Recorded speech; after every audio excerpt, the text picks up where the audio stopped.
સુરતના પલસાણામાં ડ્રમ ફાટવાની ઘટના બની છે। સંતોષ ટેક્સટાઇલ નામની જે મિલ આવેલી છે તેમાં ડ્રમ ફાટવાની ઘટનામાં કામદારો ઈજાગ્રસ્ત થયાની પણ માહિતી સામે આવી છે। ઈજાગ્રસ્ત કામદારોને સારવાર માટે હોસ્પિટલમાં ખસેડવામાં આવ્યા છે। દુર્ઘટના સમયે મિલમાં અનેક કામદારો કામ કરી રહ્યા હતા। તે સમયે જ એકાએક ડ્રમ ફાટવાની જે ઘટના બની છે તેને લઈ અને અનેક જે કર્મચારીઓ હતા, શ્રમિકો હતા, ત્યાં કામ કરી રહ્યા હતા, તેઓ ઈજાગ્રસ્ત થયા હોવાની માહિતી તો ફાયર વિભાગની ટીમ અને પલસાણા પોલીસ પણ ત્યાં પહોંચી છે। બીજી તરફ 108ની ટીમ પણ ત્યાં પહોંચી હતી। તમામ જે ઈજાગ્રસ્તો છે તાત્કાલિક ધોરણે તેમને હોસ્પિટલ ખસેડવામાં આવ્યા છે। વધુ વિગતો સાથે સંવાદદાતા ઇન્દ્રમલ શાહ આપણી સાથે ફોનલાઈન પર છે। ઇન્દ્રમલ, જે રીતે પલસાણામાં ડ્રમ ફાટવાની ઘટના બની છે, શું વિગતો?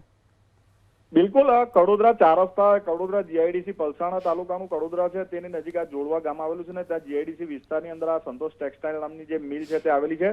તેની અંદર લગભગ 1.5-2 કલાક પહેલા એટલે કે લગભગ બપોરના સમયે છે તે આ ડ્રમ છે તે ફાટ્યું હતું અને જેને લઈને છે તે ભારે અફરાતફરી સર્જાઈ હતી। જે સમયે ઘટના બની ત્યારે અનેક કામદારો મજૂરો પણ ત્યાં કામ કરી રહ્યા હતા અને તે લોકો પણ ઈજાગ્રસ્ત થયા હોવાની હાલ છે તે માહિતી સામે આવી રહી છે। 108 અને જે ફાયર વિભાગની ટીમ છે તે ઘટના સ્થળે પહોંચી હતી અને જે તમામ ઈજાગ્રસ્ત કામદારો હતા તેમને હાલ છે તે સારવાર અર્થે ખસેડવામાં આવ્યા છે। કડોદરા પોલીસ અને પલસાણા પોલીસ પણ હાલ છે તે ઘટના સ્થળે પહોંચી છે।